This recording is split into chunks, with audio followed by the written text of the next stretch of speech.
सारी YouTube family से राधे राधे। आप लोगों का मेरे चैनल पे स्वागत है। आज फिर से हम लोग एक शिव भजन सुन रहे हैं। गाना अच्छा लगेगा तो लाइक कमेंट शेयर जरूर करिए।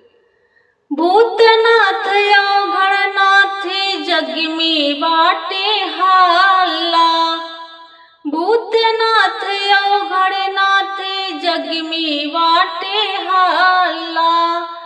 बड़ा नीक लागे शिवजी सापवा के माला, बड़ा नीक लागे शिवजी सापवा के माला।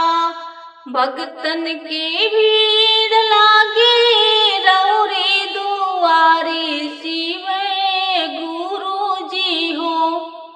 भक्तन के भीड़ लागे रौरे दुआरे शिव गुरु जी हो।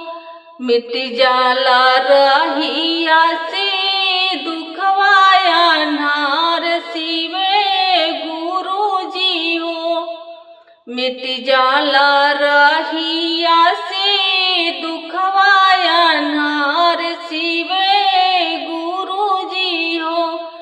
गजबा समाइल हमरा शिव गुरु की झोली में, गजब समाइल हमरा शिव गुरु के झोली में। अचरा बाझिनिया के भरल के बोली में हो। अचरा बाझिनिया के भरल के बोली में हो। केहू के काबहू नाही कइने नीरस शिव गुरु जी हो। केहू के काबहू नाही कइने नीरस शिव गुरु जी हो। मिट जाला रहिया से दुखवा के नाम लेला चर्चा में जे। मिट जाला रहिया से दुखवा नाम लेला चर्चा में जे भी।